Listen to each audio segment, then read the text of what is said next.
न इल्तिफात नजर आपकी कभी, कम हो न इल्तिफात नजर आपकी कभी, नजरों से इस जहां की उतर जाएं हम तो क्या, नजरों से इस जहां की उतर जाएं हम तो क्या। आइए आली जनाब मोहतरम मुखर्जी साहब।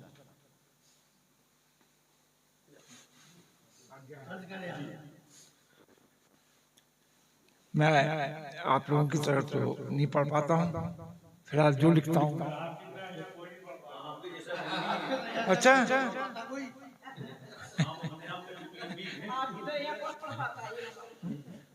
सही है, ऐसा तो नहीं कोई मेरे जड़ रहा है। अभी भी अच्छा पढ़ने की कोशिश करो। आज्ञा आज्ञा है, मैं ले चुका। मैं भाई इनके संग जाऊंगा, पहले आज्ञा लेना पड़ता।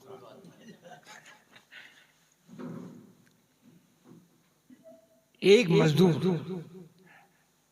राहजनी करता हुआ पकड़ा गया, पुलिस की डंडों पर जकड़ा गया। हमने जाके पूछा, किसी शरीफ घराने के लगते हो, जात के ब्राह्मण पे दिखते, ऐसा गंदा क्यों करते हो? हमने तुम्हें ठीक पहचान लिया है, तुम रामलाल नील के मजदूर हो, जो सुबह से शाम तक काम करते हो। तुम्हारी मजदूरी लाला तुम्हारी नौजवान बेटी के हाथ पे रखता है। लाला तुम्हारी मजदूरी नौजवान बेटी के हाथ पे रखता है। चलो इसी बहाने उसको, अरे यार, हाँ, लाला तुम्हारी मजदूरी तुम्हारी नौजवान बेटी के हाथ पे रखता है, इससे आगे कुछ नहीं करता। इससे आगे कुछ करता तो उसको बिन सिंदूर सुहागिन बना देता।